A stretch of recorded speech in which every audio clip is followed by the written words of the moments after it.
guys, good afternoon. How are you doing?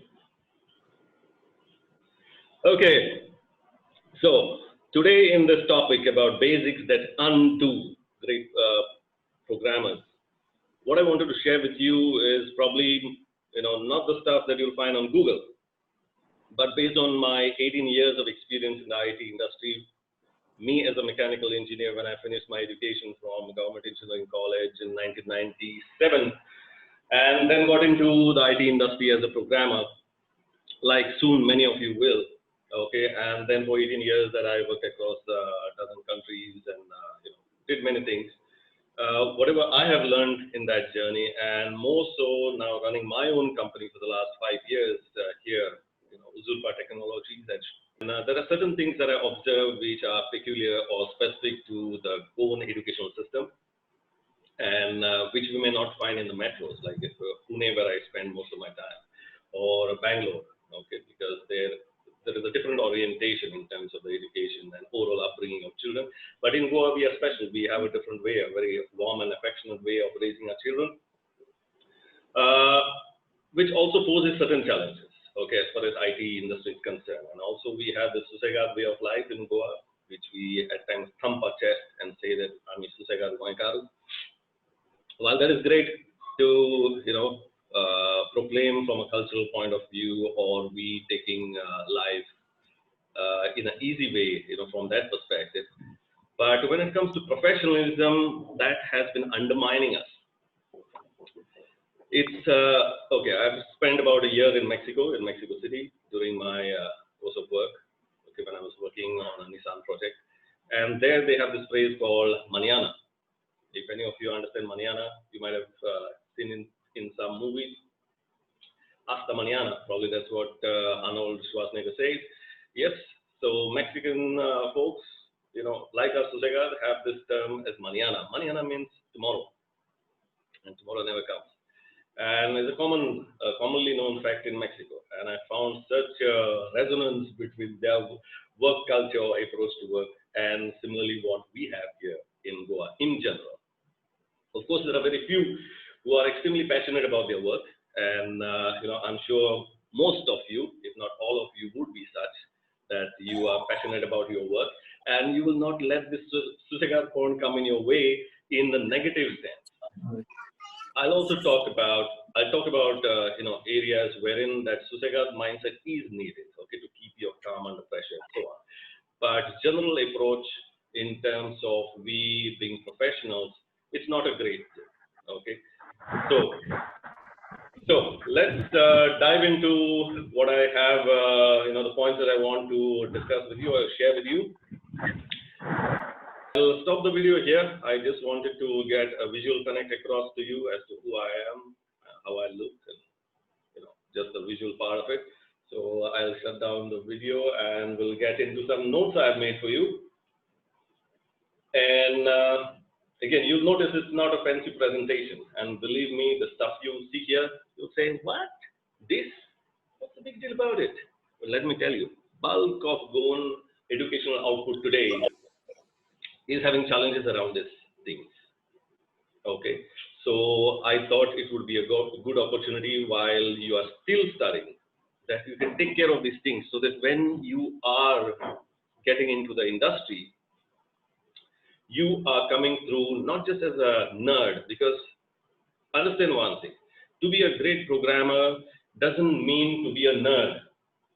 Okay, just someone who is good in writing the greatest code. When I say greatest code, there are different definitions of greatness. Okay, and it is not always the one which does the greatest offensive things on the front end, and in terms of the program and the logic that it executes and whatever data that it crunches. But greatness is beyond that. That is a Zen level, wherein you can do all of this stuff, and on top of that, your code reads like poetry. But if anybody who reads your code, anybody who doesn't know your work, he sees your code and feels like, wow, which Zen master has written it. That is the greatness. And towards this greatness, there are many impediments in our way. Okay, and we'll quickly go through that. You'll find some are so rudimentary. You'll say, what the hell? Why is this old man trying to tell us about this stuff? Okay, but anyway, let's get the basics right. because without these basics in place, believe me, you will suffer as a programmer. Okay, I hope you can see this document. Okay, so the first point is punctuality. 50 of you were to be on this call at 4 o'clock. At 4 o'clock, we had 21 of you here. Me, myself, was 2 minutes late, which is not good. Okay, so punctuality. This is one area which is severely affected by Govind Susega's point. Okay, remember in the IT world or in any professional world, you have max the first 5 minutes that you can stretch your, impunctuality to. Beyond 5 minutes, in the US and the Western world, know that meetings get called off. If the main leader of the meeting does not turn up for the first 5 minutes, okay, people will say, all right, guys, we'll hear about a reschedule of this meeting from this particular person. We'll get back later. So know that when you are invited to any discussion, any meeting, any session, you must join it in the first 5 minutes. Okay, always remember this thing. Then, moving on to the next one. So we are done with punctuality. Let's mark it out. Where is type 2? Saved by probably, yes. Okay, so next one is about typing. Now you wonder what's the big deal about typing, right? Okay, somebody's got your mic unmuted, please mute.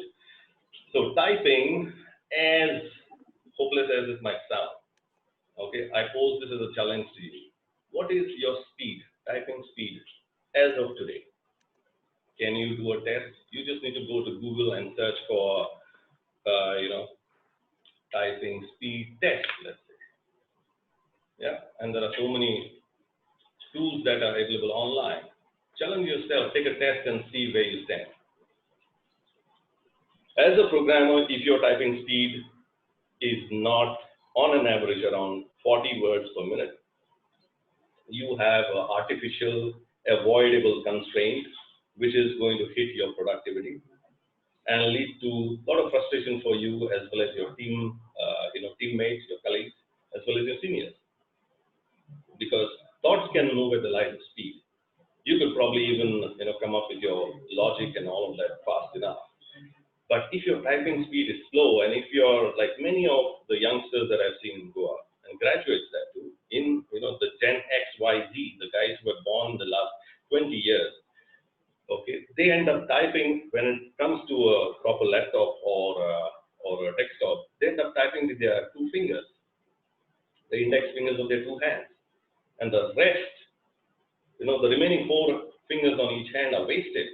That's like you're operating at probably 20% of your typing productivity or your speed, right? Because 8 fingers are not used, only 2 are used. So your productivity is at 20%.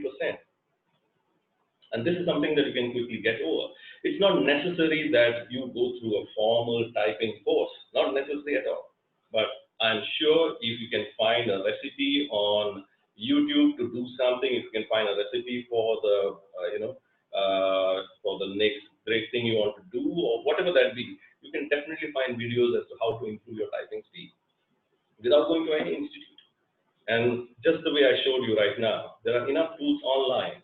You are citizens of the online world, okay? All these things are available to you, unlike in our time of 1980s and 90s, wherein we had to go to some institute to learn typing. You can do it right now, right here. But what has happened with your generation is, since you are mostly operating from your phone, you have become thumb typists. Okay, that's great when you're operating on your phone. Okay, I'm sure your speed is amazing. But know that as a programmer, you would not be coding from the phone, right? In most cases, I would say 90%, 95%, you would be coding on a desktop or a laptop with a proper keyboard. So make sure your speed is at least more than 40 words per minute. Okay. Second is the style that I spoke about. Do you do 2-finger typing? You might say that, yeah, I can do 40 words per minute with 2 fingers. Yeah. You're not going to be typing as a programmer for just 1 or 2 hours. You're going to be coding for 8 hours, 10 hours, maybe 16 hours a day. Can you keep on moving your entire arms and your whole wrist, okay, to type with 2 fingers? Not possible. So, open up your fingers, open up your palm, and get your fingers moving. Initially, it's difficult very uncomfortable, looks odd. You'll make a lot of mistakes. No problem. Still, persist with it. Okay? And you will get there. Third one is keyboard shortcuts. Now, if you notice, when I came to this punctuality and I said, okay, since this is done, let's strike it through, I use the shortcut that is Shift or Alt 5. Now, if you do Shift Alt 5, you get it in like one shot. Okay. Another way to do it is take the mouse and go searching for it and say text and come here and say strike through. Of course, when you're using a new tool, you'll begin by using the mouse. But as you go about using this option, try to make note of these shortcuts, keyboard shortcuts that you see. Okay, keyboard shortcuts are one of the silver bullets for improving your typing speed and your productivity as a program.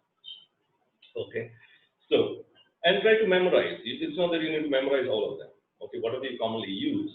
Okay, try to memorize that. Try to practice it, and then you'll find that it works. Yes. Okay.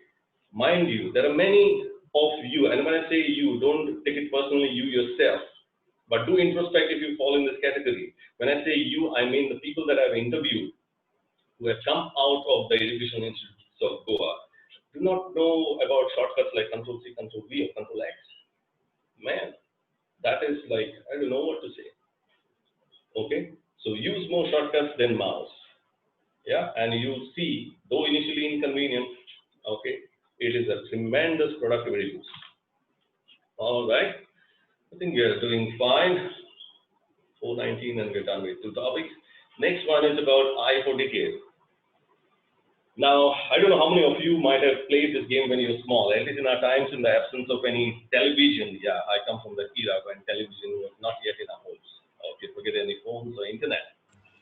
Okay, so in that era, the newspaper that turned up at our door every day, and especially the Sunday editions, were the greatest entertainment that we had. Okay, and one of the things as a child for us to do, or interesting for us or engaging for us, would be to play some of those puzzles like crossword and other such things. One of the things that I loved the most was spot 10 differences, because it's like there's a definiteness. It's not as heavy as a crossword, at least for my mind. Okay, you know that it's only 10 things and then you're done. So I would be thrilled by it. And I used to play that. Yeah. So there used to be these games. Okay, I haven't got the time today to find such, but what I found for you is, okay, there are, for example, let's look at the graph. Or let's look at this. So if you look at this image, okay, this is love. Okay, let's look at what we have here. For example, let's look at this. Okay, so I presume all of you can see my screen. Samir, do ping me and let me know on chat in case there are any issues in terms of what you see or don't see. Okay, now we see the screen here, right, of London City. Okay, and the challenge is, what the difference?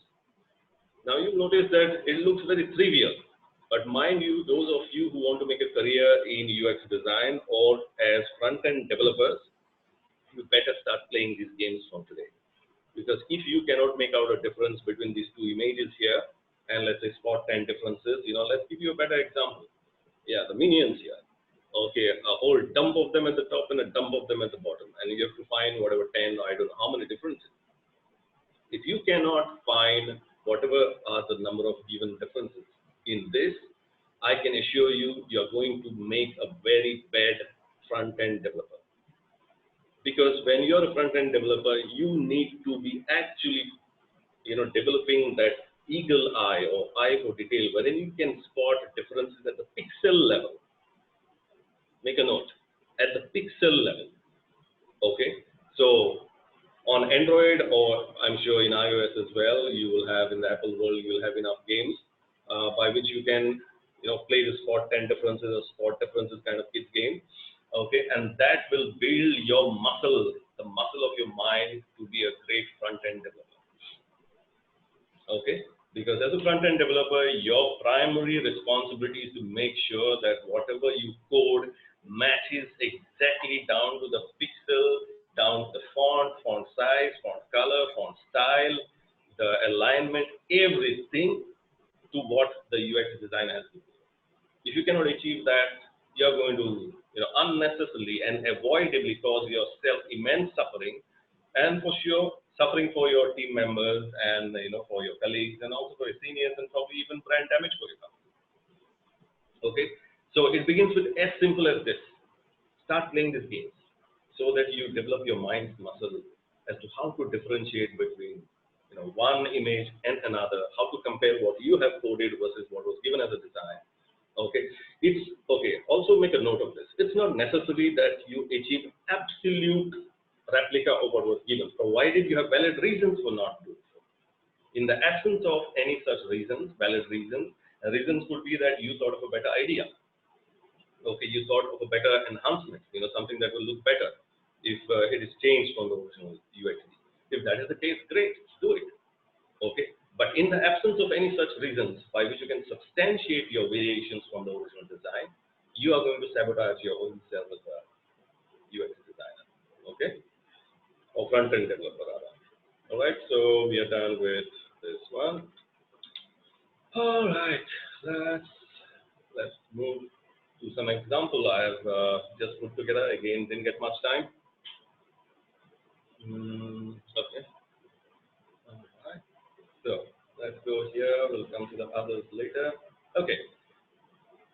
I have a very simple example here for you. I've just put two phases, and I would like somebody to unmute and tell me. I hope you can see my screen clearly, though. Okay, take the first line. Let's take the first line. What is the difference between this and what is the difference between this? There's a double space in the second one. Awesome. Who was that, by the way? Leanne. Leanne. Leanne Sequeira. Excellent. Yeah. Oh, Leanne, hi. Nice of you to be the early bird to point it out. This is one of the common weaknesses of programmers, that we have an insensitivity to the number of spaces between words. Okay, now you'll say, what's the big deal? Just a little bit wider. Yes. Now, if you're going to be serving only local clients who don't care about language, then that's fine. But if you're going to be creating your work for an international audience, then yes, my dear, all these things matter.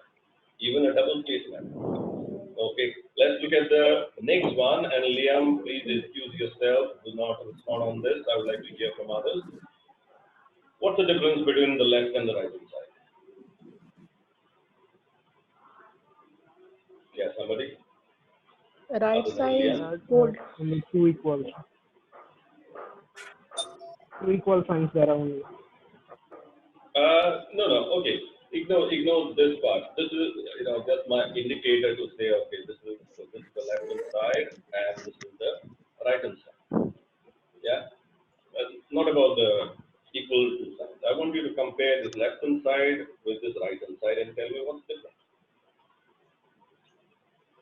Probably if you're watching the toolbar, you already got your hint, but I hope you weren't fast enough. If you were, great.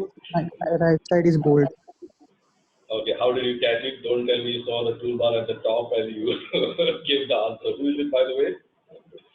Shaunak. Shaunak Bale. Great catch. How did you catch it? Did you observe the blue thing at the top? No. Here? No? Yeah. No. Okay. In fact, just coincidentally, it so happened that the bold style here was extremely minimally different from the left-hand side, because there are certain fonts which, when made bold, they clearly stand out. In this case, it was not. And I'm really, really impressed by, sorry, who was it? Shaunak, right? Mr. Bale. Yeah. So, Mr. Bale, you did a great job there. So, if you notice, though it is not fully evident or it's not staring you in the face, this side is bold. Don't look at this. When you're doing bolding, there is no indicator saying this is bold. You'll be doing all of this in your CSS. Okay? So, but having this keen eye at this micro level, wherein you can detect pixel level differences, is the sensitivity that is needed and expected, and is a sign of someone who has the potential to be a great front-end developer. Okay. Next thing was, and I'm sorry, I don't have illustration here, but you could go to any website, for example, and look at their buttons or look at the layout of their fields. Are those all aligned? Okay, fields which are supposed to be left aligned, are they left aligned perfectly, or is there one pixel of a difference in one of them? The buttons, and the text within them. Is the text label on a button, is that perfectly centered on the button? Or is the top margin a little more than the lower margin? Is the left-hand margin a little more than the right-hand margin? Okay, all these things matter. Then you have drop shadows. I hope you know what drop shadows are. Now, drop shadows can have variations from being a very sharp shadow to being a very light shadow, to almost an invisible shadow. Okay, it could also have a diffusion.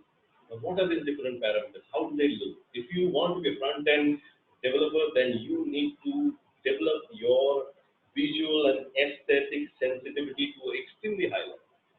So play those games of spot the differences. Okay, watch videos about such kind of fine aspects of UI design and being sensitive to micro change that people like.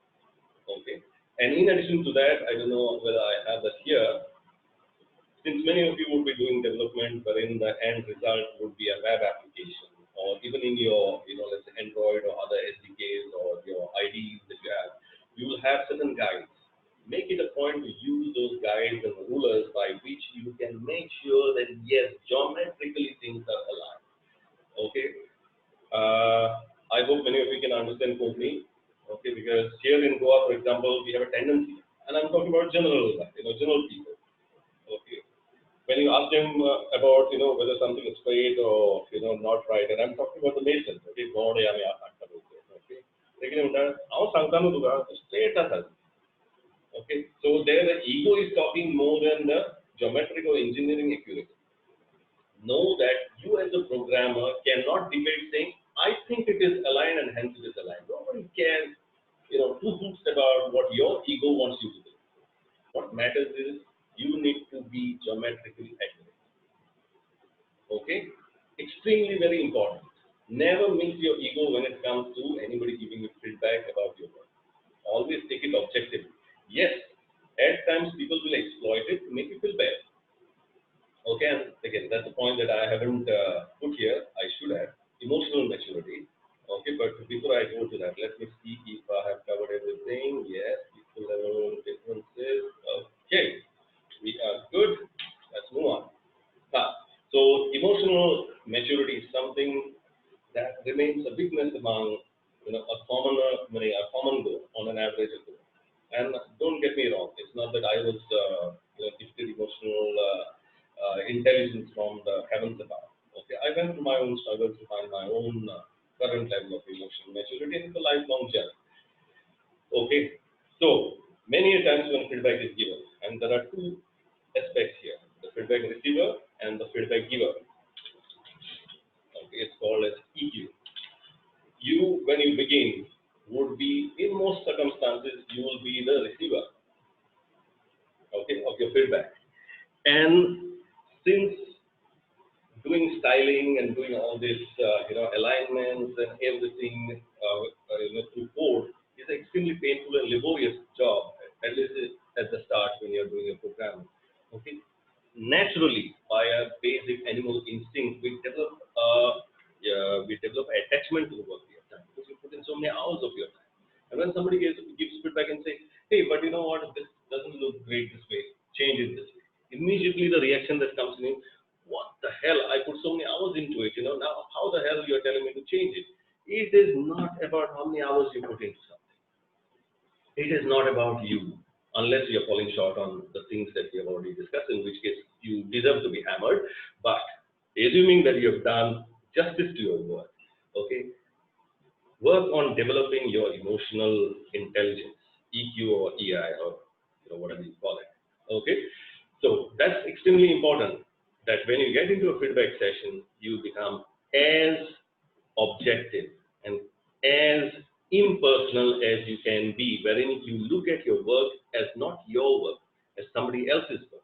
Do your best ability, and believe me, even at this age, yes, that attachment comes into the picture even when I'm reviewing some of our work with a customer. And there's always that natural tendency to defend everything. Okay, but we need to consciously work against that. And it's not like a binary thing. It's not that one day you do not have this ability and next day you surprisingly have it when you wake up in the morning. It's a muscle that you have to exercise. So when you are being given feedback, okay, you need to look at it with neutrality. First thing, okay, and then see what is it that is objective in it. What is it that makes sense? What is it that will take this work of yours towards a greater output and not be attached to what you have. Definitely, the counterpoint to this is if you have done something that is really great, you have, let's say, benchmarked it against application, and unfortunately your senior happens to be one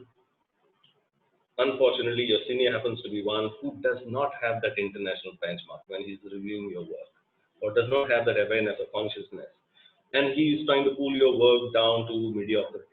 Yes, defend it tooth and nail. In that case, if it is possible for you, okay, try to even go to the next level if it is possible.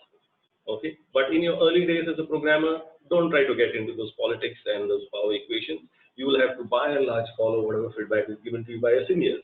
Now, this is likely the life of your initial few years, 2, 3, 4 years, okay, wherein you will receive a lot of feedback. But as you're going through these years, you have to develop this muscle wherein you can defend your work if it is great, or accept feedback if it is not yet great and can be made great by the feedback that you get from others. Okay.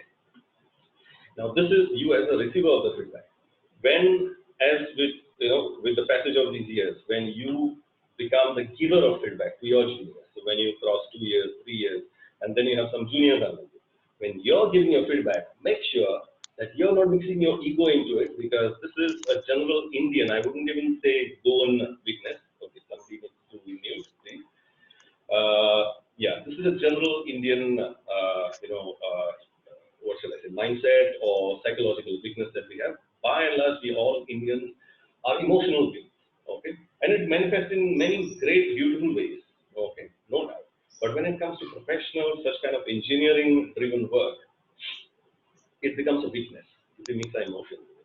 So many a times when a senior gives a feedback, okay, and he expects the junior to blindly accept it, okay, because we are also accustomed by our societal norms, we are accustomed to those hierarchy, okay. Probably we carried from our Raj system or from the Raja system prior to that, the British Raj or the Raja system. But we have that thing somewhere in our hardwired in our mind that we are hierarchical. So when a senior says something, the junior must blindly accept it. Okay, somebody needs to mute. I'm sorry. Okay, so when you get into that other seat of being the feedback giver, make sure you consciously make an effort, and this does not come naturally to us. Keep your ego aside, almost as though it's a different, object. Visualize it in your mind as though it's a coffee mug that is kept aside. Keep your ego aside and get into as objective, evaluatory, or what shall I say, inspecting state of mind. And when you give feedback, be open to discussion for a debate wherein your junior pushes back and tries to justify why what he has done is better, and be able to accept. Always be in a pursuit of a greater good, not to maximize your ego's win or the wins for your or the scores for your ego. Okay, extremely important there. So this is one thing that I missed including earlier in the list, but I think okay, that was good. I remembered. Let's move on. Working English command. Okay, now there are contradictions as far as this aspect is concerned. One is, when, especially if you are going to city schools or let's say the convent schools, there's heavy emphasis in our schools on the right pronunciation of the words and so on. Okay, and the right grammar, all of that stuff. Okay, but in my travels across the world, across a dozen countries, and working, with Singapore people, to Australians, to working with French. Now these are the non-English geographies, and that is where the learnings come from. Working with the French and the Mexicans. Okay, I have realized that, yeah, and even the Japanese thrown in, and the Chinese thrown in. Yes, I realized that when it is face-to-face or in-person, or even maybe a discussion like this, wherein we can actively hear and maybe ask for clarification if you don't understand something, it is not important to be obsessed with pronunciation, to be obsessed with grammar. Okay, the reason I say this is, okay, to get Many of us, especially those who are, who are educated in English schools or who have been to convent schools and who have had those old-style English teachers who emphasize these points to get off those ivory towers. It doesn't matter. Okay, and to the same audience, I would like to say, we giggle and we chuckle at others who come from the villages, and when you go out in the Indian industry, IT industry, you realize there are situations worse than even rural villages, wherein people who are coming from interior villages of India have never uttered a word of English. They cannot probably put together a line of English together. Okay, and like for example, the South Indians have a particular way of pronouncing English words, and we're like, oh, this is how the Mallu speak, and this is how the Kannadigas speak, and the Tamil speak. What's funny and this and that. Man, let's get off that ivory tower. Okay, I can tell you from the Japanese to the Chinese to the French to the Spanish, don't get too hoots about the pronunciation of the words. Okay, and they will pronounce English the way they can to the best of their ability. You would be expected to understand it, and if you happen to chuckle or giggle about it, it will be held against you as a professional lack of courtesy. Okay, and one thing you will learn in your course of your career is that more than all this grammar and pronunciations in spoken English, what matters is, are you able to use maybe a set of words, maybe at times even illustrations, or maybe even some borrowings from other languages or whatever that be, but get your message across to the audience. Doesn't matter how good, great, or bad your English is. And this I want to say to our friends, to the students who are here on this call, especially coming from villages of our Goa. And when I say this, don't think that I'm a city boy. I'm not. I myself, though I taught in SSC in my village, I could not speak a proper sentence in English in any conversation when I finished my SSC. Okay, and even during the course of this explanation that I'm doing here, you will realize I fumble on enough grammar and enough pronunciation. Okay, and honestly, it doesn't matter. So don't split head, don't lose your sleep about these nuances of spoken English. Okay, but now the other side of the coin. Extremely important to have a strong command on working English in the written form. You can see already the reasons why here. I don't even need to go through it. Okay, first and foremost, if your vocabulary, I hope everybody understands, the number of words that you use in your English, if those are limited, it is going to severely impede your productivity in terms of how well you do Google search. Because when you're searching on Google, it's like, okay, here the dart has hit the bullseye. And that is what you're trying to do when you're searching with your keywords, right? When you're searching for any topic. Okay, when you're searching for, okay, how to, let's say, upload a video in some web application, or do any of those image processing things, or whatever that be, whatever stuff that you're searching for. The results that you get would be only as good as the keywords you have told Google to search for. And this is where, if your English working vocabulary command is poor, you will not end up on this bullseye. You will end up somewhere far away. And then probably, since this whole language is more of a cloud rather than a two-dimensional bullseye plane. Okay, it's like a three-dimensional cloud. You'll end up wandering in the cloud and never probably get to the bullseye that you want. Not easy, but the solution to this is to start reading technical literature relevant to your field. Many a times we take shortcuts. We copy notes from somebody else or some shortcut videos somewhere, and we are done, not even knowing how to spell a word. Okay, it is not about spelling competition. It's about how you type a word, whether your pronunciation, your spelling of a word is correct. Because if it is not correct, up to a certain point, Google corrects you. Okay, but beyond that, it might end up giving all round this bullseye, but never on the bullseye. And as a result, your work will suffer. Okay, so make a note of this. Extremely important to develop, even if you don't have, doesn't matter. Okay, but extremely important that you develop a strong command on working English vocabulary. Okay, none of us were born with it. Okay, including myself, but we develop it. We keep on reading, exploring, keeping a mind open, not avoiding difficult words. When you find a difficult word, just right click on it or paste it in Google, find what it means. Not that you'll remember, all these meanings, but at least something will stick over a period of time. Your vocabulary will expand. Okay, it will help you. Why else do we need to have good written English command? Because when you do your documentation, okay, you're not doing documentation for yourself. You're not doing commenting for yourself. Okay, it is for others, so that people who maintain your code subsequently, or the reviewers who are reviewing your code, or the customer who is going to use your documentation, they can make sense of what you have written. Now, when it comes to written English, whatever leeway or exemptions I declared as far as written English, spoken English is concerned, none of those apply when it comes to documentation.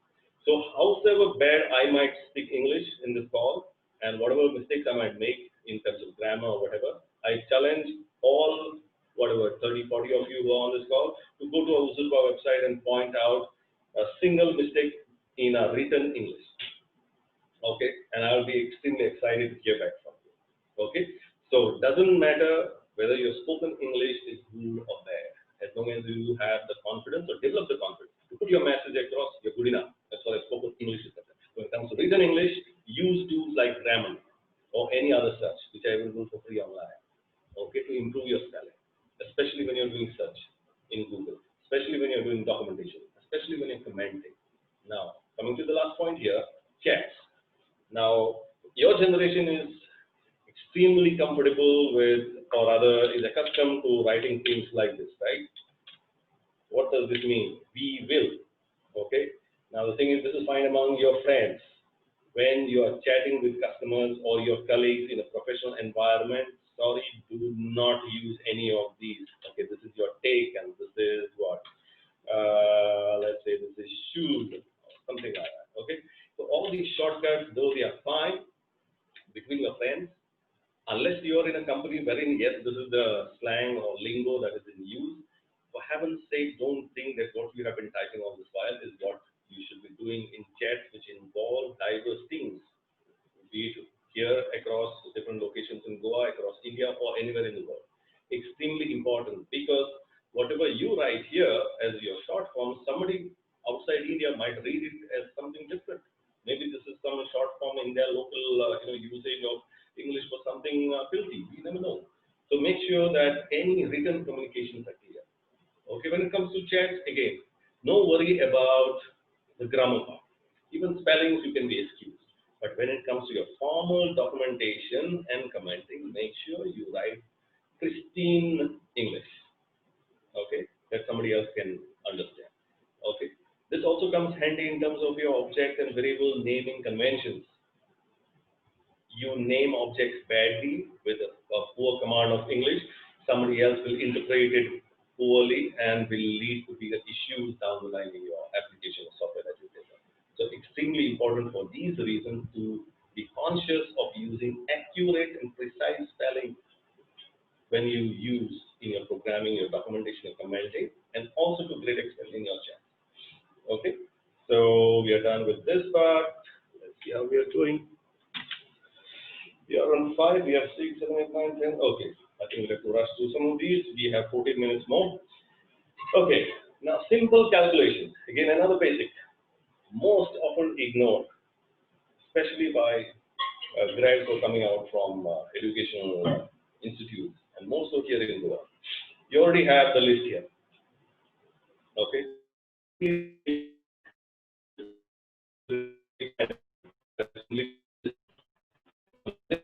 Basic formulas or the concepts or principles of math. I hope you can see my screen. It's a gloomy photo, doesn't matter. But if you notice that some basics, extreme basics, even basics like this, what is minus into minus? Yeah, it has to be a plus. Don't forget this, because you're likely to be having some basic calculations, be it financial, be it geometric, be it for whatever other reason, even in terms of placement of your objects on the screen. Okay, whatever it is, make sure at least your basics are right. Please don't let anybody point out that you have forgotten your school level math. Okay, that would be humiliation. Okay, these are 8th standard math. I'm sure there will be some more in 9th and 10th. It's 8th standard. But yes, many of us tend to forget. But just keep an eye on it. Okay, don't allow yourself to be found wanting on these basic concepts. And you have fabulous thing at your disposal, the internet. Okay, use that for it. Ratios. Many of you, and especially those who want to get into the front-end development, okay, like an understanding of graphic design. See, if you're a front-end developer, you need to at least have a conceptual understanding of what is graphic design. What are aspect ratios? Okay, you might have, I'm sure many of you are accustomed or familiar with your screen aspect ratios, right? 16:9 and something is to something and whatever. What does it mean? If you take, let's say, 16:9, and I tell you that the width is 1,600, whatever unit of measure, then what is the height of this particular screen? Can somebody unmute and give answer? Hello? If we are talking about an aspect ratio of 16:9, and the width of the screen is 1600, what is the height of the screen? Screen, object, whatever. Okay, probably the answer is too obvious and nobody wants to give that. It's 900. 900. Now I give you a very straightforward calculation. Now if you're given that the aspect ratio is 16:9 and the width is 567, now what is that? You don't need to give me the exact answer, but you need to be comfortable and confident in how you use that given ratio to determine the other dimension that you want to find out. How will you do that? 567, if that's the dimension that is given as the width, and if your aspect ratio is 16:9, what will you do? 567 into 9 divided by 16, right? Okay, so be comfortable with these things. Similarly, the same concept applies to proportions, general proportion. If the weight of one is this and weight of another is that, and the ratio is so and so, okay, how do you find out? Okay, so it's not only about front-end design or UI. These proportions and the ratios come into play in many different ways. Okay, so that's done. Let's move on. Averages. Google and find out what is the moving average, what is the weighted average. How are these calculated? Okay, let me not lose time on that. Let's move on. Now, GST. Now, many of us, in fact, most of you would have bought things online. You would have seen GST. Do you know how GST is calculated, or if you need to do a reverse calculation? If you are given the post-GST amount, how do you calculate the pre-GST amount? Or if you are told to calculate, let's say, the GST amount out of a already calculated post-GST amount. Okay, figure these things out. Take interest in things that are coming across, or you are coming across as part of your daily life, and be interested about it. Because anything that has been produced by a software like the receipt, the Amazon or Flipkart website, all of these things is what you are preparing to be able to develop one day. So you should be observant of these things, yeah, and be curious to figure out. Okay, let's move on. Rounding. What's the big deal about rounding?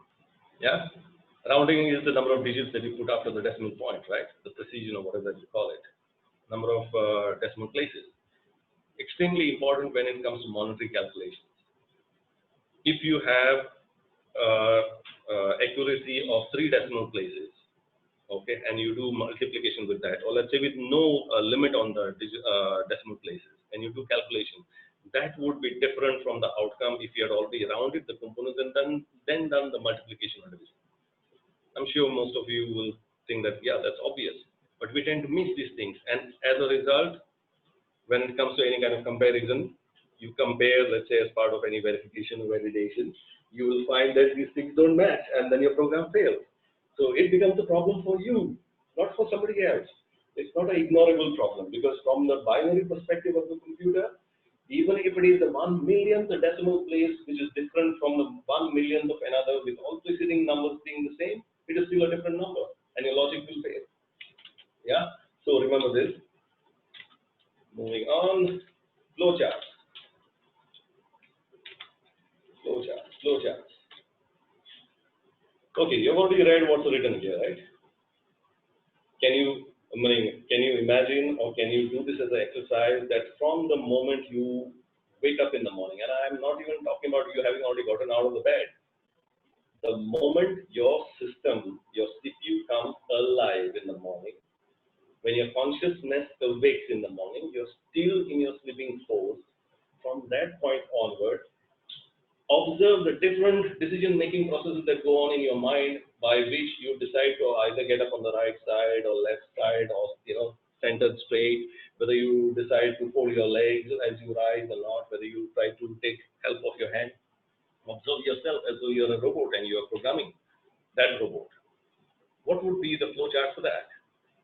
I don't know whether it's part of your curriculum. I hope it is, in terms of flowcharts and pseudocodes and all of that. If it is not, for heaven's sake, Google and find out how to define a flowchart, because programmers who cannot do flowcharts are generally the ones who produce pretty bad code. And I'm telling this to you in advance. General tendency among programmers is to think that, oh, what's the big deal? I can imagine all of it in my mind. Yeah. Okay, let me give you one example. Now let's go down here. I have an example here for you. Now this is a simple pseudocode for OTP verification.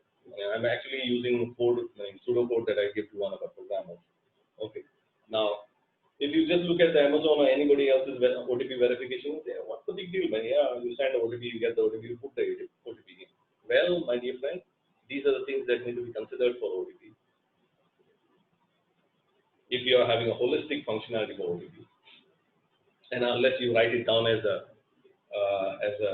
pseudocode or as a flowchart, okay, there's no way you can top of your mind think that, okay, this is the logic and this is how my program is. For heaven's sake, don't get into that overconfidence of my mind is the greatest and I don't need any visual or written assistant or any online assistant in terms of these stuff. Okay, so take this up as a challenge. Okay, another thing is this. Let's say I want to do something as part of my logic, wherein if a field is null or if it is blank, I want, let's say, ABC to be done. Otherwise, I want XYZ to be done. What is my intent? I want to do ABC for a field which is neither null nor blank. So I'm trying to check if this particular field is not null or it is not blank, then do ABC. But I end up with XYZ. What's wrong in this? Anybody can unmute and give me an answer. So we have put everybody to sleep. Always be careful when you're using not in your if. And when you combine those with or, you end up with disaster. Okay? A not with a or is a landmine. So be careful with that. It has to be an and in this case. So don't get into the delusion that for academic purposes you have written 10 ifs and 10 if then else's and whatever that is, and you're fine. Try to increase the number of complex and combined ors and ands put together with brackets inside, outside, because that is the real world in the IT industry. It is not your simplistic view of the academic world of writing just if, then, else, and be done with it. Okay. And as far as flowcharts are concerned, here's a tool called draw.io. There might be better ones, but at least the one that we have used and found to be useful. Draw.io has been very handy for us. And with this, you can do flowcharts. It has various symbols which are readily available and quite a convenient tool. And it's online and free. So try that out. Moving on. We covered some part of this in terms of the note making thing, okay, earlier. Focus. General tendency, what I was just talking about, overconfidence.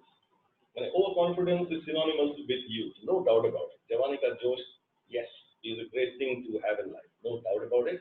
But when it comes to your work, do not let your overconfidence of thinking that, yeah, I can remember it all, I don't need to make notes, okay, results in this. You end up missing instructions, steps in between, and then problems for you, your colleagues, your seniors, and your company. Overall damage at all levels for simple overconfidence. Because human error in programming is directly proportional to such carelessness and overconfidence. Similarly, human error is directly proportional to work pressure. Hence, when you combine focus, that is your power to concentrate, and enable that or supplement that with note taking, you will find that you are enabling yourself for excellence. Okay, make this a habit. Generally, I've seen a grown youth shies away from note taking because it sounds secretarial or it sounds like the waiter who comes in the hotel to take your order. There's nothing demeaning in note taking. Note taking is actually your, saving your own butt in difficult situations. Because when you make notes, make them concise. But when you make notes, you can always go back to those for your own sake. And also, in case there's a change in instruction from those who gave you the original instruction, that you can point out and say that on so and so date in this meeting, this is what you had told me. In the absence of this, it becomes my word against yours. Never works. The senior will always win. Okay, but if you have notes, you can have some evidence to substantiate your stand. Okay, then another thing is being able to maintain a cool head under war situations. And in the IT world, yes, we have a lot of virtual wars, especially when it comes to deliveries, client go lives, or production issues, when things bomb or some exceptional boundary condition, ends up breaking the whole system. Okay, so the remedy that I propose here is may not be conventional, and you might have many other ways. What I found is, and some people might be aghast that I'm proposing this. Yeah, there is something called as Anapana meditation. Okay, just Google for this. This particular old man that you see is the one who took Vipassana all around the world. Okay, let's get this guy out. Just hold on. Yeah. So this particular Vipassana meditation is one of the things, and it has nothing to do with the religion. So that's the reason I bring it up here. There is no chanting, there is no visual imagery, there's nothing. You just observe the breath that comes in and goes out of your nostrils. And this is the technique that Lord Gautama Buddha had discovered and which led to his enlightenment. May it do the same for you as well, to be an enlightened programmer. Okay, and it will help you with your focus and concentration and be cool-headed, extremely essential attribute of great programmers, that when hell breaks loose, that you can hold your cool. Okay, that is essential. All right. Okay, we're done with that. Next one. I think we need to hurry up. Samir, if you can unmute and let me know if you have another 5 minutes. Is that okay? Yeah, out of time. It's 5.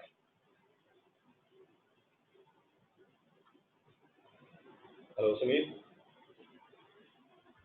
Okay. Yeah, continue. No problem. Okay, Samir, thank you very much. Now, SQL. Innumerable of you guys who turn up for interviews cannot write even one footy-cody SQL properly. I don't know why. Probably you treat it as a subject. And that subject was probably done in your third semester or whatever, one of those non-final years. So you've forgotten all about it. And you think, yeah, just one subject, it's fine to forget, like the math in school. I just explained to you, math from school is important if you want to be a great programmer. Similarly, SQL is essential if you want to be a great programmer. And now don't tell me, oh, MongoDB has come, so it's no SQL. Yeah, you get there when you get there. Okay, know that. I don't know how much percentage, probably 80–90% of the world's systems, if not more, are still powered and driven by SQL of RDBMS. And SQL hardly changes from one database to another, be it Oracle, be it MySQL, be it SQLite, be it PostgreSQL, be it MariaDB, and so on.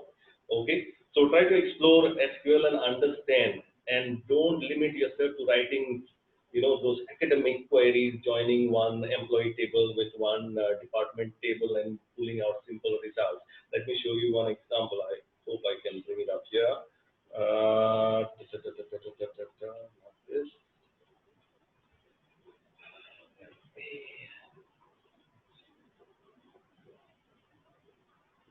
Okay, I don't know whether you can see what I'm sharing right now, but just in interest of time and not to lose time in switching my windows, let me just paste it here and show it to you.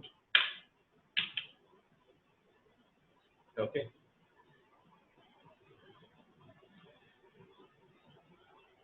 Here is one SQL, and this would be such kind of stuff would be regular in your IT life. So for heaven's sake, don't go into interviews knowing just to join 2 tables, writing a 3-line SQL, and many of you not knowing even to do that. It's a disgrace on anybody who is holding a degree or even saying that I am in the third year of whatever computer engineering, I'm in the third year of whatever BCA or whatever that you're doing. If you're in the final year of any of your courses, you better be good enough to write SQL queries, which are at least an A4 page long, okay, and are joining some maybe a dozen tables and having subqueries. Find out what is subquery. Okay, how to join the done. Okay, how nulls are handled in the queries. Okay, so I just give you a glimpse of what kind of realistic queries exist in our world. Okay, and this is from one of our live projects that I'm showing you. Okay, so SQL is essential, and mind you, unlike the technologies of Angular and what is that, React and whatever else, Vue and XYZ, which keep on changing every few years, SQL has been around for the last 3 or 4 decades, and it is going to be around for the next decade or two. And most of you, whether you like it or not, will end up working in SQL. And even if you don't like SQL and now have already fallen in love with the no SQL world, learn SQL, for it teaches you structured data thinking. Extremely important ability to be able to design tables with a structured data thinking, wherein you are given a huge chunk of information. How do you normalize? How do you break it down into independent tables?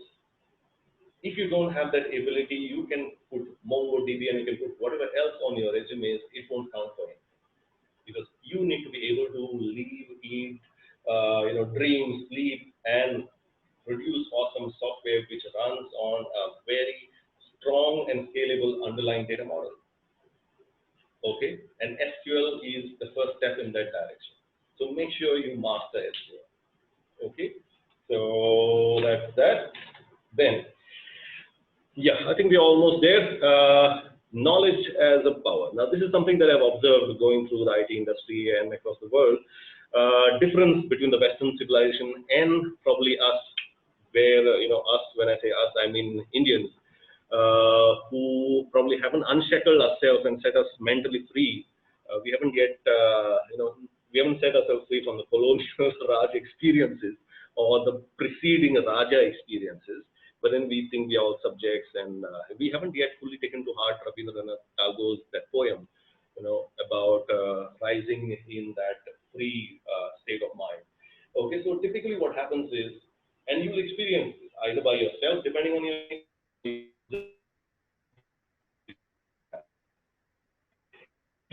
learning as you go about doing amazing things. Okay, there is a general Indian tendency to hoard knowledge. If at all, I would say that there are, any other people, maybe in the Western civilization, who tend to play this kind of games, power games. I have observed that among the British, and with no malice or negative, connotation there, but just a objective observation. But here in India, we are possessive about knowledge as though it is ours to hold. In a democratized internet world, get this very clear in your mind. Whatever knowledge that you gain, whatever new R&D that you do, is not yours to be held back as a power. Because typical fears are, okay, my value and I will get jada bhav if I have more knowledge that others don't have, and then I'll pretend like I'm the knowledgeable Zen and Guru who will dish out only limited quantities to others and make them feel they're subject to me, make them feel they're inferior to me. This is what prevails in the IT industry, unfortunately. Unfortunately, unless the IT company that is in a reference or in the context has consciously made attempts to undo or right from the outset, define principles which do not allow such kind of things. But traditional IT companies, and mind you, Infosys began with such, and I worked with Infosys for a dozen years. Okay, Infosys began with these as a founding principle that knowledge is not power, knowledge is for sharing. Okay, but over a period of time, when the company becomes huge, these crowd mindsets and mentalities start permeating the original fabric of the organization, and then things become difficult. So knowledge is not power when you are working. Okay? It is power in the sense it empowers you to be great, but it is to be shared. It is not to be withheld from others so that they are deprived, so that you are perceived to be more valuable. No, one thing in the IT world, things are changing so fast then the more you learn, there is always so much more to learn.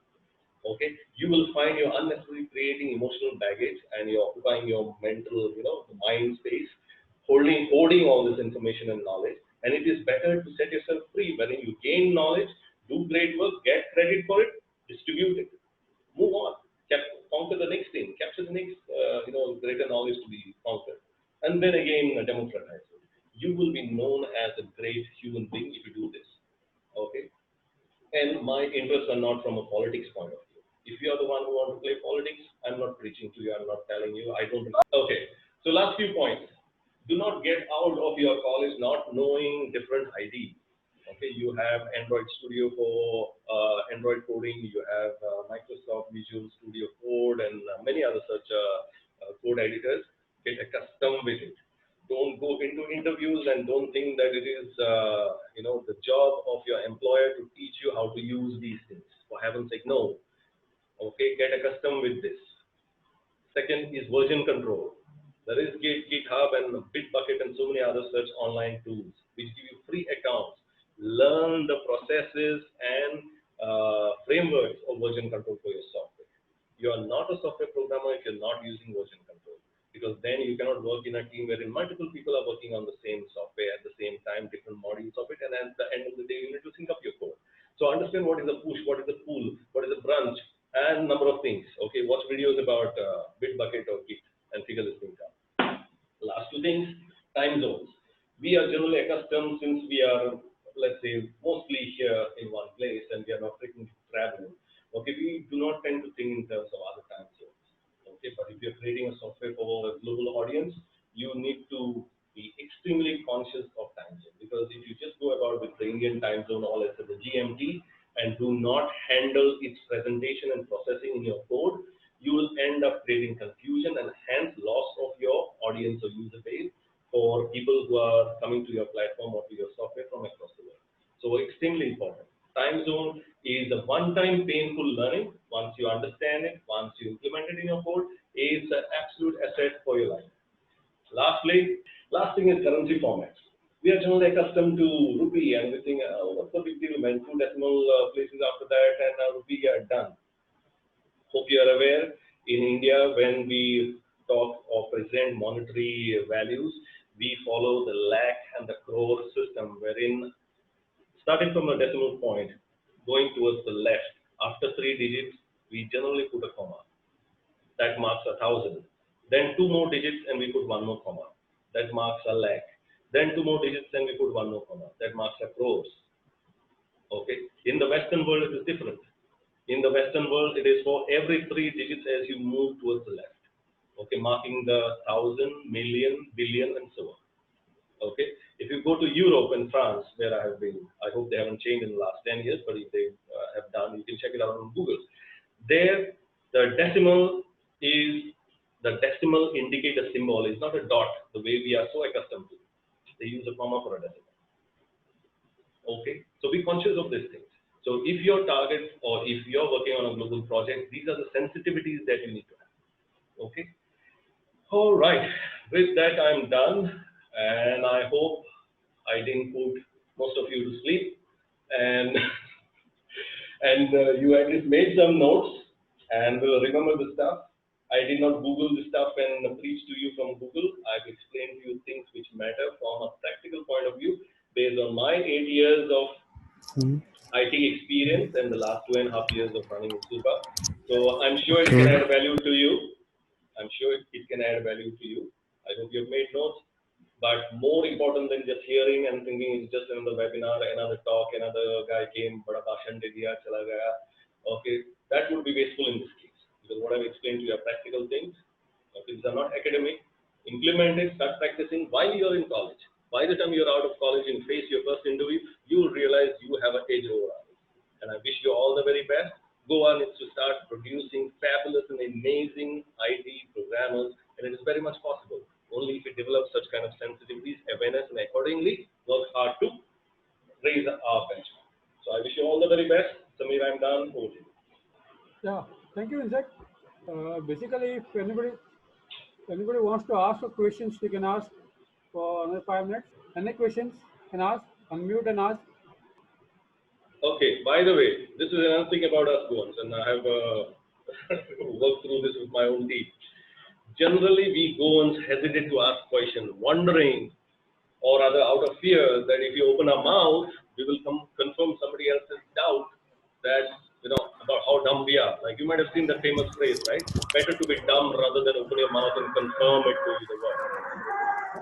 Okay, just let me share this thought. Understand that those people, when in the IT world, if you do not ask Hello. questions, yeah, just hold on, just mute for a moment. Okay, let me just share this one other thought. Generally, we don't hesitate to ask questions out of a sense of insecurity or fear that we may be wrong or others will laugh at us. Make a conscious effort to go over that fear. डर के आगे जीत है, as they say, but more important here, for your own career good. Because those who do not ask questions are the ones that generally, by and large, fall behind. Okay, Yes. make mistakes, but dare to ask questions. See, as part of our education system, okay, we are conditioned mentally not to ask questions, even in school, right? If somebody is asking too many questions, the teacher will shout at him. Now, the thing is, we have to be compassionately looking at the teacher by putting ourselves in her or his shoes. Most of our classes or class strengths, even in your college probably, are huge. We have like 50, 60 students. Do you know that the recommended, best practice or the recommended best class size is around 20, 25 max? In our country, which is poor and with a huge population, it's not possible. So, though we would like to blame the teacher and say that the teachers are, snubbing the student, yes, at times the teachers themselves don't know maybe as much as you know, and that could be a factor. But also be compassionate to them, considering this other reality. Okay, that they are having 50 students to cater to, they have a target to deliver. Okay, so excuse them. But do not stop asking. You have Google, man. Go and ask all your questions there. And when you're working in a team, raise your hand, ask questions. Fumble, doesn't matter. Make mistakes, doesn't matter. Totally let, blunders fall out of your mouth. Doesn't matter. Hold your confidence, telling yourself that, yes, I will work through this.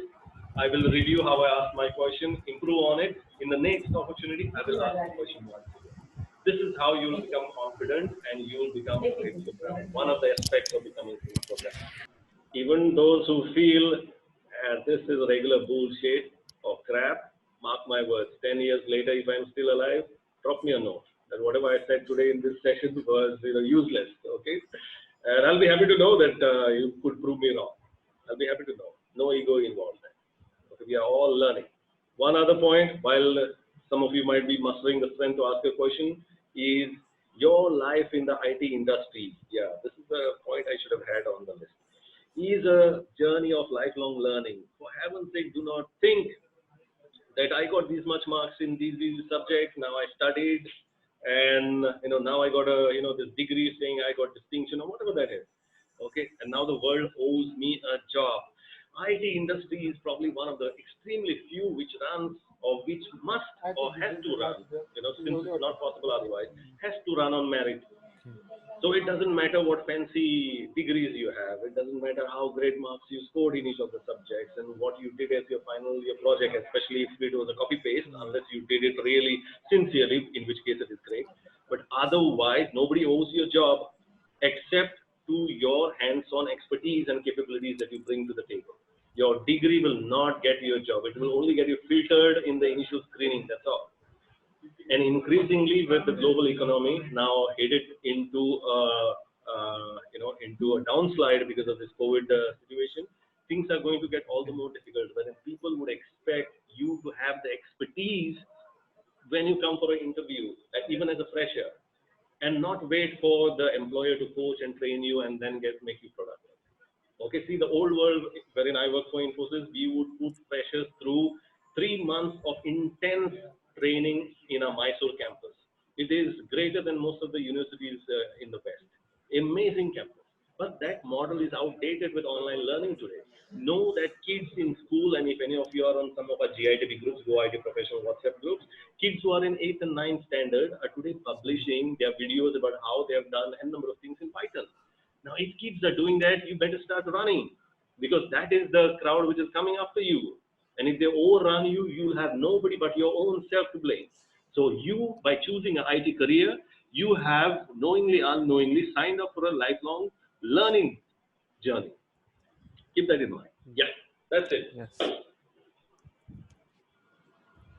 Any questions? Yeah. Regarding the working English command, correct me if I'm wrong, but then did you say that grammar wasn't really necessary? Okay, then probably my audio was not very clear to you, but what I was saying is that Yeah. as far as spoken English is concerned, don't be Mm-hmm. obsessed. Don't be obsessed with the grammar and the pronunciation. For example, the Americans, when I say Americans, the US, okay, they Yeah. pronounce schedule as schedule, right? Yeah. Okay, and the pronunciations vary. And Spanish will say schedule, and the French Yeah. will say something else. Okay, all the pronunciations are fine. So don't be obsessed about what you learned as pronunciation of English or the Queen's language in school. Nobody cares for the Queen. What people care about is understanding the message you are trying to get across. So as far as spoken English is concerned, don't split hair whether I'm talking properly, is my grammar properly. And this is very important for the rural students, okay? Because otherwise we tend to hold ourselves back, thinking that people might laugh at my pronunciation, they might laugh that my grammar is not proper. Doesn't matter, man. Yeah. Doesn't matter. Okay, what matters is whether you're able to get your message across. Again, as I say about asking questions, fumble, make blunders, whatever that is, you will gain confidence with each of those failures to start talking properly. Okay, Yeah. and it doesn't have to be perfect grammar and perfect pronunciations, but when it comes to your written English, Mm-hmm. this is what I explained. When it comes to your written English, make it flawless. And it doesn't have to be, like the novel language or the prose or the poetry. It has to be technical language. It has to be concise. It has to be to the point. But grammatically and spelling-wise, it has to be perfect. So is it all right if you give us a few tips on how to improve our written English? In the first place, start reading technical literature.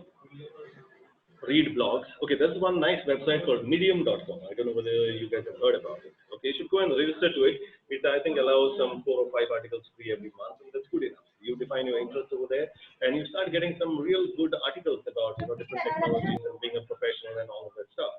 So start reading that. Second thing is, okay, start writing. Just challenge yourself to articulate in, let's say, 1,000 words, or let's make it less, maybe 500 words. Okay, what your understanding of any of the technologies or any concept that you have learned in IT. Okay, let's say the concept of data modeling, or let's say artificial intelligence, whatever you have learned, or about the machine learning algorithm, let's say some algorithm you have learned. Challenge yourself to write an essay about it. Okay, circulate it among your friends. Maybe you find, and again, here, please caution yourself not to copy paste from the internet. Okay, in fact, many of you would have grown up probably in the times, because I'm a parent, I have my kids in school. Okay, wherein the assignments for school are more of copy paste from Google rather than we or the child doing any original writing.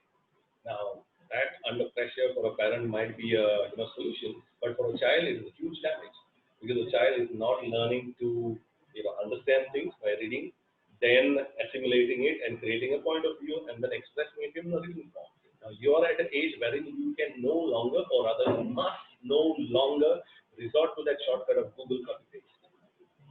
Okay, so read stuff, understand the concept, and then articulate it in your own words, and then probably you can start a blog of your own. Okay, and once you get that confidence by circulating your such essays with your close friends, you can exchange notes across people, right? It might look silly initially, but you'll realize that this particular skill that you develop will hold you in great what's the right word, I lose it. Okay, will support you greatly when you become an IT professional and you're in the IT industry. Okay, so once you get confidence with your peers, with your friends, with the essays or blogs that you write, put it out into the world, put it on your Facebook or your Instagram or wherever you can, or create your own website and put it up there. You will realize that with each writing that you do, your written English improves. Do it now when you have the time. Once you get into IT industry, nobody will say that, okay, XYZ or whoever, okay, take 3 hours off today and, work on your written English. No. Then you are on the war front, so to say. Yeah? Yeah. All the best. All right. I think Nobody that's will it use for me. Grammarly. Yeah, thanks, yeah. So All nobody right. will use Grammarly or what? Thanks. No, I think Grammarly is really important and it's really nice. Yeah, it's a good tool. Yeah. Anything else? Any more questions? No, that's all for me. Only two people who spoke up today in a crowd of 30. That reflects very poorly on you. Not that you have to satisfy me by asking questions, but for you to get over your mind block in terms of asking questions. Essential that you start developing the courage. Yeah, so no, you all have talked about, more about this thing, English proficiency and all. So we should stop using Grammarly, or we can use Grammarly even in the working time. Oh man, you're asking who is Sita after the whole Ramayana story is done, man. I've repeated this whole point twice now. Sorry, First in my sir. talk. Sorry, sir. I didn't advise against Grammarly. Use whatever tools are there, but develop your own muscle in each of these areas. Don't think that Okay. Google and Stack Overflow and somebody else will always be for your rescue, and you just. Sir, Yes, sir. sir, म्हाका question आसा की if IT सेक्टरान तुम्ही जे work करतात तशेंच आमकां कित्याक शिकोवपाक शकना एनी डिफरन्स कितें व्हडलो डिफरन्स कितें आसता भितर Difference म्हळ्यार कितें आहा मरे एक मातसो एड्युकेशन सिस्टमाचो एक मातसो हँडिकॅप आहा and Sumit, don't get me wrong here, nothing against you. You are doing a phenomenal job as a teacher, okay? But now this is where I can probably say certain, hard things about the education system since you asked that question. Okay, common crib of your educational institute management and also the government departments involved here is IT industry requirements they continuously change. So how can we keep pace with that? We cannot keep on changing curriculum. But what I understand is your curriculum right now is 5 years old, whereas technology is changing every year. Now mechanical, civil, electrical, even electronics industries and all other engineering fields are fine not to be upgraded for maybe 10, 20 years. IT in 3 years, it has to be revised. Now that is not happening. Now what are we waiting for? If India is a superpower besides population in any other thing, we are an IT power, meaning we are a superpower globally in only IT capabilities. Yeah. Okay. Now the thing is, it's not that we can rest on those laurels and think that we'll forever remain a superpower. Correct. This is a knowledge industry. Do we know that in China more people are learning English every year than the entire population of Great Britain put together? And this was about 5-6 years back. Okay, because this is their greatest limitation, and India has remained IT superpower is because Chinese cannot speak English properly. And I have had teams in China who I had brought down to Pune, and it's amazing the kind of discipline that they have. Okay, that they will discuss in their local language.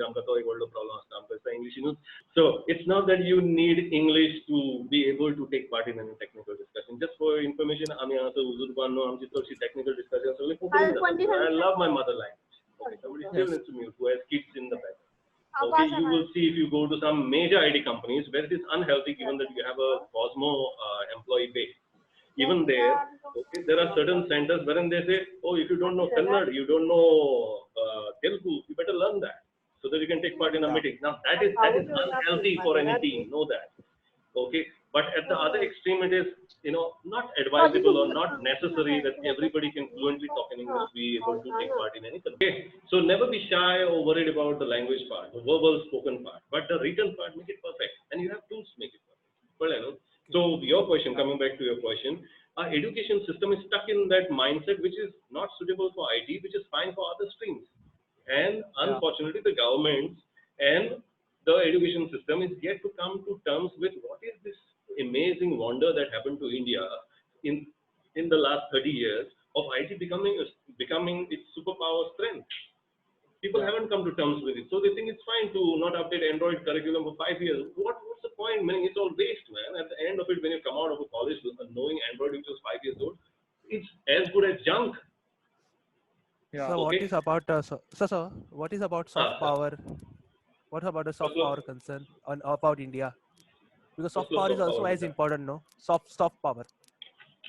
Soft power. Like in terms of media, then propagation of information regarding framing anything like that type. Yeah, see, information technology and especially internet is an amazing medium through which immense good can be done to all of humanity anywhere in the world. Okay, but so there are negative impacts also. See, every good thing, okay, has potential negative uses as well, right? It's like the kitchen knife. You can cook amazing stuff, cut cakes in half, cut mangoes this season and enjoy the mangoes, and you can do amazing things with that kitchen knife, or you can murder as well someone, or if somebody has lost his mind, he can chop off his fingers as well and bleed to death. Okay, so now, okay, since you asked that question, I'm sure many of you are using Netflix and watching many movies on Netflix, sharing your accounts and all of that stuff. Search for one particular series. No, if you're not using it, I think there's a free trial period. In that, since you're in the IT field, watch this series called The Dark Net. Okay. It's called Dark Net. Okay, and there you'll understand what all are the negative uses of internet. Because it's extremely important as to what all could be done wrong with the same technology in which you are now developing or looking forward to a career. Yeah, as much as you know about its positive power, it has its negative uses as well. So a lot of misinformation can be spread through internet, unfortunately. Okay, so yes, the soft power is both good and bad. So sometimes we write dirty codes, like anywhere without comments, and sometimes not a proper indentation, or sometimes, but it still works. How important it is in IT sector to write a good code means. Okay, I'll just give you one phrase, and if you can make a note of this, print it and stick it in front of your computer. Okay, good or clean code should read like beautiful prose.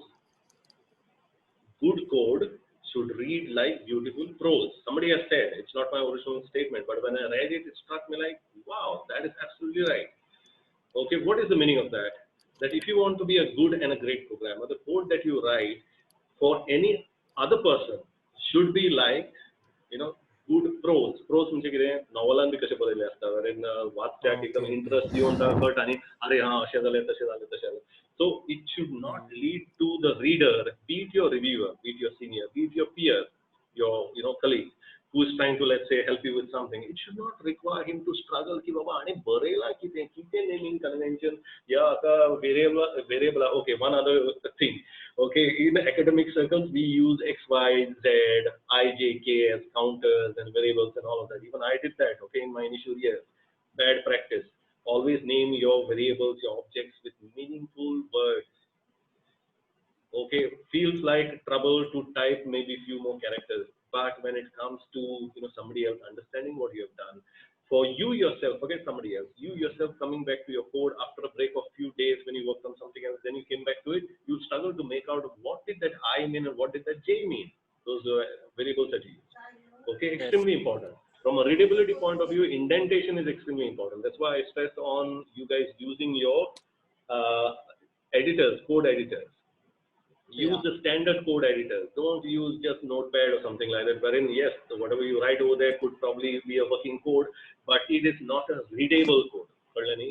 The indentation corrupt, naming conventions are corrupt, organizing your code in a logical flow. Now, like khichdi करून त्याच्यातून सगळे भरले आणि मागीर अशी खिचडी जाता की थोड्या टायमान मागीर तुका ती खावपाक कळना.